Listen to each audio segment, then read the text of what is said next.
Olá pessoal, hoje a gente vai falar de Hebreus, dando continuidade aos povos da antiguidade que a gente tem estudado.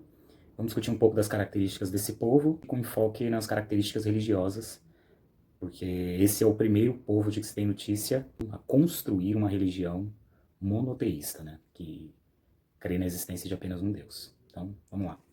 Então, vamos começar dizendo que grande parte do conteúdo que a gente vai ver daqui para frente, ele tem base tanto em documentos históricos, como produtos de escavações arqueológicas, por exemplo, e alguns escritos do período, principalmente produzidos por outros povos, quanto pela Bíblia. Então, alguns documentos históricos mais a Bíblia, especificamente o Antigo Testamento, compõem mais ou menos o conjunto de informações que a gente vai ver daqui para frente. Então, os hebreus teriam, por volta do ano 1800 a.C., se fixado no território de Canaã.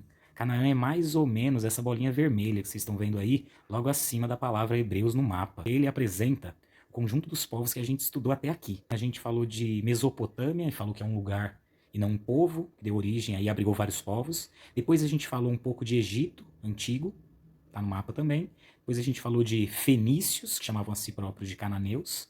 E a gente falou também de persas, mas na região oriental, essa bolinha azul escura.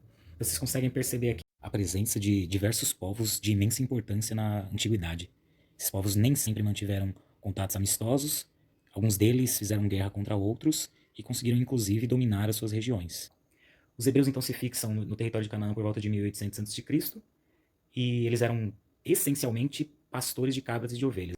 Eles acreditavam na existência de um único Deus, Javé, e essa é a grande novidade dos hebreus. O primeiro povo de que se tem notícia a praticar o monoteísmo, ou seja, a crença na existência de uma única divindade, de um único Deus. E segundo a tradição judaica, né, que os hebreus e judeus são sinônimos, e segundo a tradição judaica, Deus, Javé, teria concedido Canaã ao povo hebreu em troca de obediência. Então, essa seria a terra prometida, como ficou conhecida nos textos bíblicos, terra dos hebreus concedida a eles por Deus em troca de obediência. Então, eles teriam sido escolhidos por Deus como seu povo. Só que por volta de 1700 a.C., em função de uma forte seca ocorrida na região de Canaã, os hebreus acabam tendo que deixar esse território em busca de melhores condições de vida, e eles migram rumo ao delta do Egito Antigo. Eles saem dessa bolinha azul e migram para essa bolinha amarela presente no mapa. Nesse período, o Egito Antigo era dominado pelos Ixos, um povo de origem mesopotâmica e de tradição guerreira. E os Ixos permitem que os hebreus se fixem nessa região e passem a viver de agricultura e da criação de animais. Passado mais de um século, por volta de 125 anos, os egípcios conseguem recuperar a autonomia de seu território expulsando os Ixos da região. E eles escravizam os hebreus a partir de então. E os hebreus permanecem escravizados pelos egípcios por mais de 200 anos. Quase 300 anos, na verdade. Só em 1300, por volta de 1300 a.C., é que o povo hebreu, liderado por Moisés, decide fugir do território rumo a Canaã de volta. Num episódio, num evento bíblico conhecido com o nome de Êxodo, ou Êxodos. O que é o Êxodo bíblico? É a fuga dos hebreus do território do Egito, onde eles haviam sido escravizados pelos egípcios, rumo à terra prometida, rumo a Canaã, de volta a Canaã. E segundo a tradição bíblica, esse êxodo, essa fuga dos hebreus do Egito de volta a Canaã, teria durado cerca de 40 anos. E é justamente dentro desse êxodo que Moisés teria recebido de Deus os 10 mandamentos. Os hebreus, portanto, chegam a Canaã 40 anos depois de terem saído do Egito, por volta do ano de 1260 a.C. Naturalmente, esse território já era habitado por outros povos. Afinal, os hebreus que viveram na região por apenas 100 anos ficaram ausentes do território por quase 500. Quando eles chegaram na região, ela já era habitada por cananeus, que eram os fenícios, que a gente já tratou no último vídeo, e por filisteus. E a partir do momento em que hebreus chegam ao território, passam a lutar por ele contra esses outros povos que já habitavam a região há um longo período. O mapa mostra o território de Canaã, que era composto por 12 tribos, e cada uma dessas tribos era liderada por uma figura que reunia poderes militares, políticos e religiosos, que eram conhecidos com o nome de juízes. Então os juízes eram os líderes de cada uma dessas tribos, só que o processo de luta pela expulsão dos filisteus e de cananeus da região acabou estimulando a união entre essas diferentes tribos, inicialmente para lutarem contra os inimigos em comum, mas isso acabou dando origem a um território unificado. As diferentes tribos passam a se organizar conjuntamente e dão origem, por volta de 1010 a.C., ao reino de Israel, unificado em torno da autoridade daquele que teria sido o seu primeiro rei, Saul. Isso segundo a Torá, que é o livro sagrado dos hebreus, né? Ou judeus. A Torá são os 5 primeiros livros da Bíblia. Por isso que esse livro também é conhecido com o nome de Pentateuco.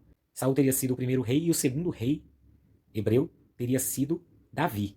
E Davi alcançou alguns êxitos militares, vitórias sobre os povos inimigos. A mais famosa delas, segundo a tradição bíblica, teria sido contra os filisteus. Os filisteus liderados por Golias e os hebreus liderados por Davi.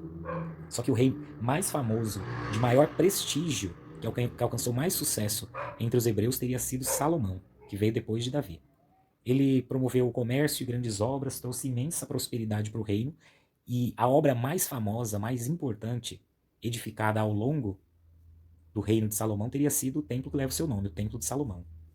E ao contrário do que se possa pensar, o Templo de Salomão não era só um território religioso. Ele possuía mais de 100 mil metros quadrados. Era um grande complexo que contava com a presença de, além de templos religiosos, de áreas para a prática do comércio, bibliotecas, banhos termais, enfim, um território gigantesco, suntuoso, que se tornou muito famoso na antiguidade. Esse templo teria durado até a sua primeira destruição por volta de 450 anos. Só que após a morte de Salomão, ocorre um divisionismo entre as tribos de Israel, e esse divisionismo acaba fazendo com que o reino se fragmente em dois. Que antes era o reino de Israel, agora vai se tornar o reino de Israel e o reino de Judá. O reino de Israel composto por 10 tribos ao norte e o reino de Judá composto por 2 tribos ao sul. E esses reinos teriam mantido a autonomia, mesmo separados, por cerca de 200 anos, mais ou menos. Depois disso, eles passaram a ser alvo do assédio constante de outros povos e foram sendo dominados por diferentes povos ao longo do tempo.